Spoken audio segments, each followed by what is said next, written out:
આજની ધર્મકથા. પ્રણામ. ધર્મકથા અંતર્ગત આપણે વર્તમાનના 21 સમુદાય અને એ સમુદાયના ગચ્છનાયકો, જેમના નામથી આ સમુદાયો સરસ રીતે ફૂલ્યા ફાલ્યા છે, જે મહાપુરુષોના જીવનમાંથી બોધપાઠ લઈ એ સમયના અને અત્યારે પણ અનેક લોકોએ પોતાના જીવનની અંદરમાં પરિવર્તનો લાવ્યા.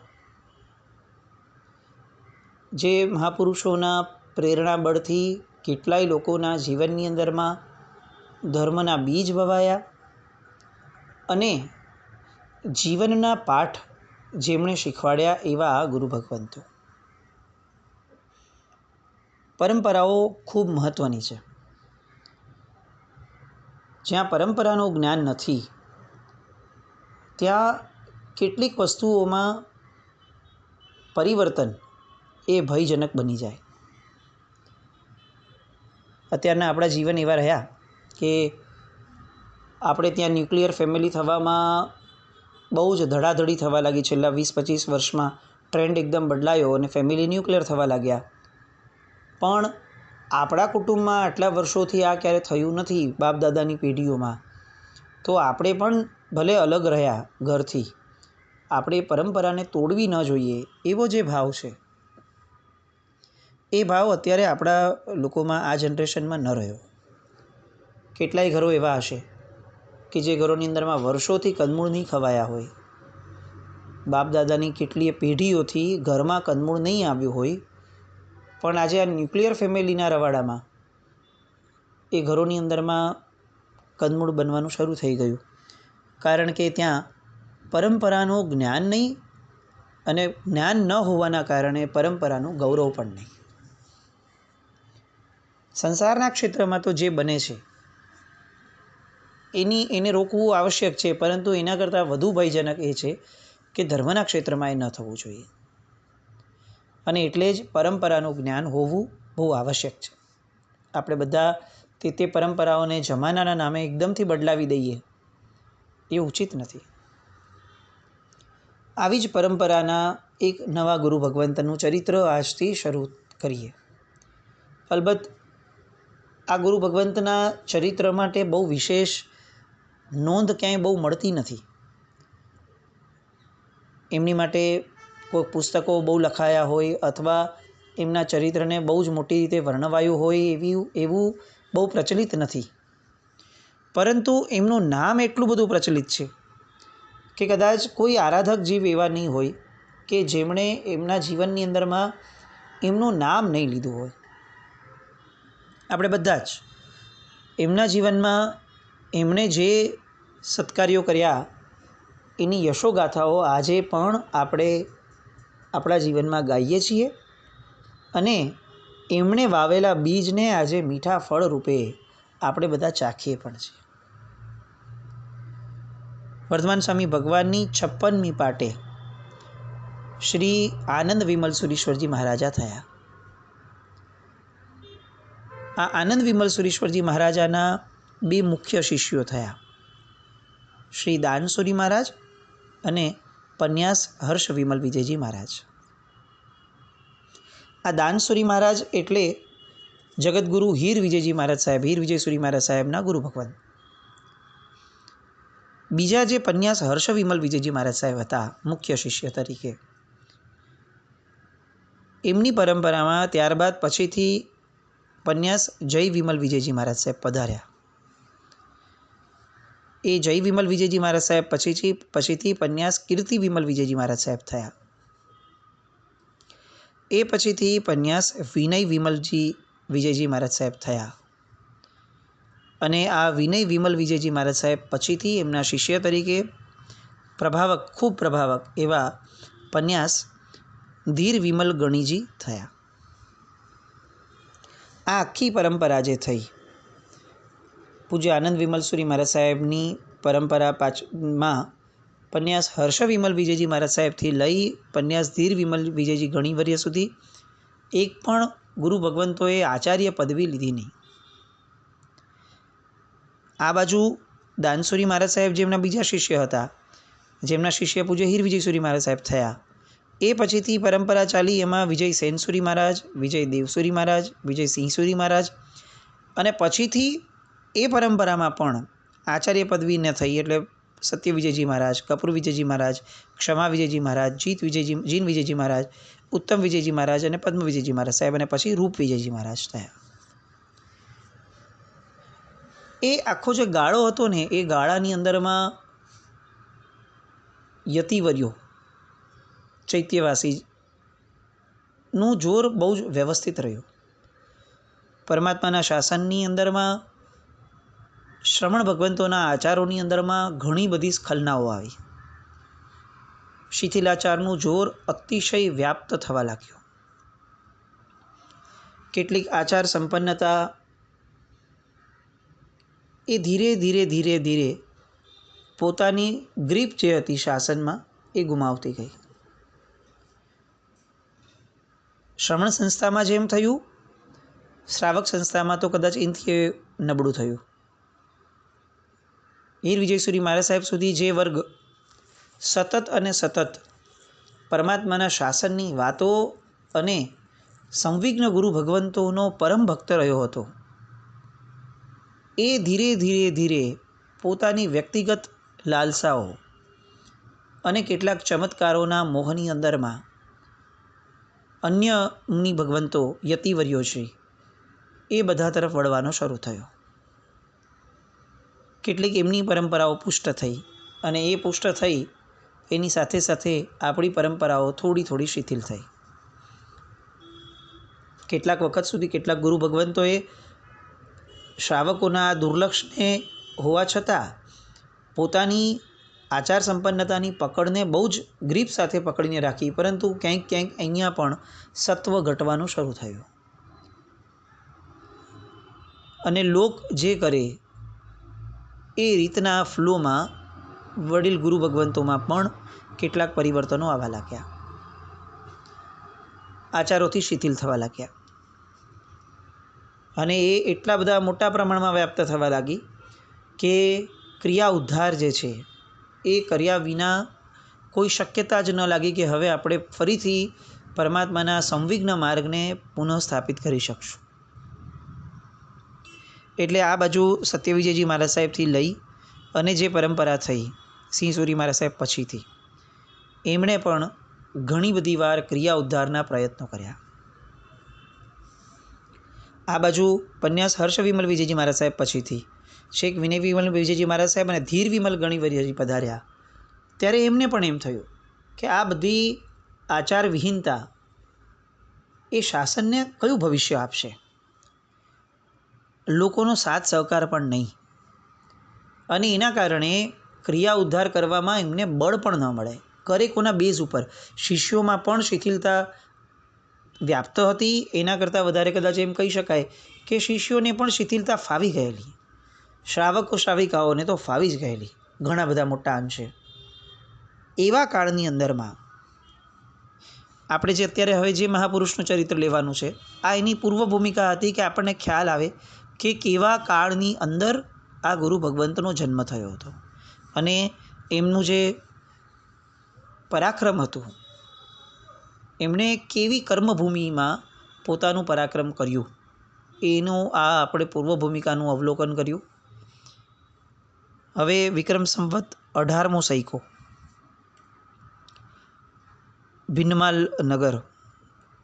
એક જમાનામાં ભીનમાલ જે છે એ જૈનોનું બહુ જ મોટું કેન્દ્ર ગણાતું. એમ કહેવાતું કે દર 10 કે 12 મકાને એક જિનાલય રહેતું. એટલી બધી જૈનોની વસ્તી, એટલી બધી જૈનોની આરાધકતા અને એટલી બધી જૈનોની જાહો જલાલી એ ભીનમાલ શહેરની અંદરમાં એ સમયે રહેતી. આજે પણ ભીનમાલમાં જઈએ તો અનેક જિનાલયો, કેટલા બધા નામશેષ થયા છતાં પણ અનેક જિનાલયો બિરાજમાન. અને એના કરતાં મહત્ત્વનું, જે જિનાલયો છે ત્યાં પરમાત્માના બિંબો એટલા બધા જોવા મળે કે ક્યાંક આપણે વિચાર એમ થઈ જાય કે આટલા બધા ભગવાનને એ જમાનામાં પૂજવા માટે કેટલા બધા લોકોની વસ્તી હશે. આજે પરિસ્થિતિ નબળી છે,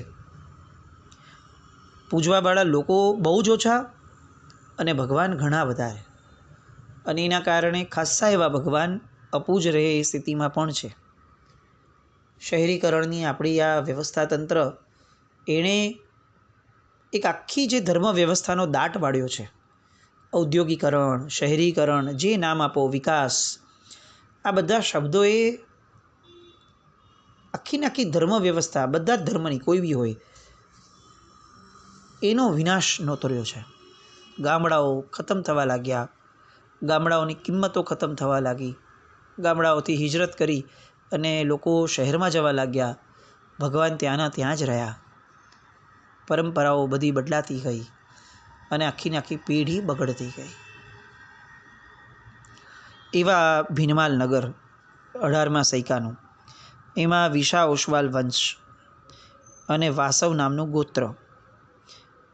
આ ગોત્રની અંદરમાં વાસવ નામના શ્રેષ્ઠીવર્ય અને કનકાવતી નામના શ્રાવિકા, એ બંનેના ઘરે વિક્રમ સંવત 1694 એમનો જન્મ થયો હતો. ગૃહસ્થાવસ્થામાં એમનું નામ નાથુમલ હતું. આ નાથુમલભાઈ એમને જન્મથી જ જાણે પૂર્વભવના સંસ્કારો અને પૂર્વભવનું પુણ્ય એ આ દિશા તરફ જ વાળવા માટે જ સર્જાયું હોય એ રીતનું એમનું જીવન હતું.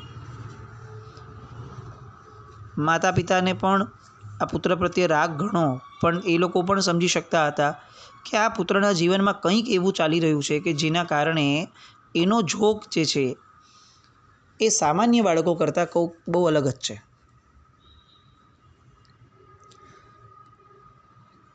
એમનું નામ નાથુમલ પડ્યું. 8 વર્ષની ઉંમર થઈ. પંડિતવર્ય પન્યાશ્રી ધીર વિમલ ગણિવર્યજી એમનું ભીનમાલમાં આગમન થયું. એમણે આ બાળકની પ્રતિભા જોઈ. એ સમયના મહાત્માઓમાં પણ આ જ્ઞાન ખૂબ વિશેષપણે રહેતું. લક્ષણશાસ્ત્ર, સામુદ્રિક શાસ્ત્ર, જ્યોતિષ વિદ્યાઓ, આ બધાના બહુ પ્રખર જાણકાર હતા. અને આ બધી વિદ્યાઓ એટલી સુસંસ્કૃત રીતે એમનામાં હોય કે એના દુરુપયોગનો નામનો પણ વિકલ્પ નહીં કોઈના જીવનમાં. જેટલું એમનું જ્ઞાન એટલું જ એમનું પુણ્ય પણ ખરું, કારણ કે એમના જ્ઞાન ઉપર શ્રદ્ધા રાખવાવાળો વર્ગ પણ સામે એટલો જ તૈયાર. મહાત્માઓના વચનો ટંકશાળી રહે, મહાત્માઓનું વચન ક્યારેય અસત્ય ન હોય, આવી પાયાની માન્યતા એ સમયના લોકોની અંદરમાં દ્રઢ કરેલી. જૈન સાધુ ભગવંત બોલ્યા છે તો એ ક્યારેય અસત્ય ન હોય, આવું અજૈનોમાં પણ દ્રઢપણે માન્યતામાં રહેતું. અને એટલે એમની વાતોનો સ્વીકાર થવો એ બહુ સરળ બનીને રહેતો. લોકો શ્રદ્ધા સંપન્ન પણ હતા. આવી જ શ્રદ્ધા સંપન્નતાપૂર્વક વાસવ શ્રેષ્ઠી અને કનકાવતી, આ માતા પિતાએ પન્યાસ ધીર વિમલ વિજયજી ગણિવર્યના ઉપદેશથી પોતાના બાળક નાથુમલને 8 જ વર્ષની ઉંમરમાં ગુરુ ભગવંતના ચરણે સોંપી દીધો. વિક્રમ સંવત 1702 નાથુમલ્લએ ચારિત્ર જીવનનો સ્વીકાર કર્યો. 8 વર્ષની ઉંમર. બાળ દીક્ષાઓનો વિરોધ કરવાવાળા લોકો માટે આ ચરિત્ર એ બહુ પ્રેરણાદાયી બની રહેશે. આપણે ઘણી બધી વાર એવું વિચારીએ કે બાળકને સમજણ આવે ને પછી એને નિર્ણયો લેવા દેવા જોઈએ, અને એમાં પણ જીવનનો આટલો મોટો નિર્ણય છે એ તો એના ભરોસે, મા બાપના ભરોસે કઈ રીતે રખાય? એ છોકરો સમજણો થવા દો 12, 15, 16 વર્ષનો, પછી એની પાસે નિર્ણય લેવા દેજો. આવો એક બહુ મોટો મત લોકોની અંદરમાં આજે પણ પ્રવર્તી રહ્યો છે. એવા સમયે 8 વર્ષનું આ બાળક માતા પિતાને યોગ્ય લાગ્યું, ગુરુ ભગવંતને યોગ્ય લાગ્યું, અને એણે ચારિત્ર ગ્રહણ કર્યું. એ પછીથી એના વિશાળ જીવનની અંદરમાં આ બાળકે જે નોંધપાત્ર પ્રગતિ કરી છે એ પ્રગતિઓને સાંભળીએ તો આપણને ખરેખર એવું લાગે કે પરમાત્માના શાસનની અંદરમાં 8 વર્ષની વય થતાં જે દીક્ષા લેવાની વાત કરી છે એ exactly biological structure, psychological structure એ બધાને અનુરૂપ રાખી અને થઈ છે. 8 જ વર્ષની ઉંમરમાં બાળકની અંદરમાં જે નિર્ણય શક્તિ આવે છે, જે સમજણ શક્તિનો ઉઘાડ થાય છે, અને એના કારણે હવે જ્યારથી એ છાપ પાડવાનું એના હૃદય પર શરૂ કરવાનું છે, એ ઉંમરમાં જ જો એને નબળા નિમિત્તના બદલે પ્રબળ નિમિત્તો આપી દેવામાં આવે તો એના મન ઉપર નબળી છાપો જ ન પડે. મોટી ઉંમરે સમજણ શક્તિ કેળવ્યા પછીથી જૂની છાપોને કાઢવી બહુ મુશ્કેલ છે.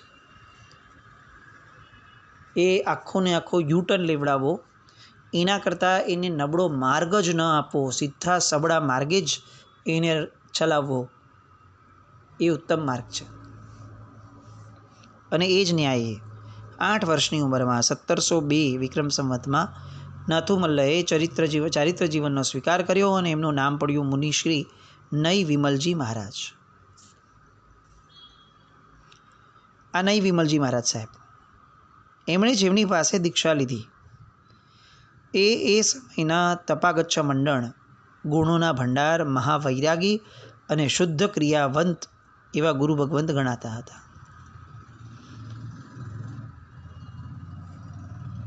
આસન્ન સિદ્ધ એવા જૈન શાસન પ્રભાવક પુરુષોના હૃદયમાં ગુરુ મહારાજે આપેલો ઉપદેશ ત્વરિત અસર કરે છે. અહીંયા નઈ વિમલ મુનિએ ગુરુ ભગવંતના આદેશનો અમલ કરવાનું શરૂ કર્યું. અહર્નિશ સ્વ પર શાસ્ત્રનો અભ્યાસ એમણે શરૂ કર્યો. એ અભ્યાસ પૂર્વ પુણ્યનો ઉદય અને જ્ઞાનાવરણીય કર્મના ક્ષયોપશમ એ બધાના કારણે એમની બુદ્ધિ જળમાં તેલબિંદુ જે રીતે વિસ્તાર પામે એમ સ્વ પર શાસ્ત્રોમાં વિસ્તાર પામતી ગઈ.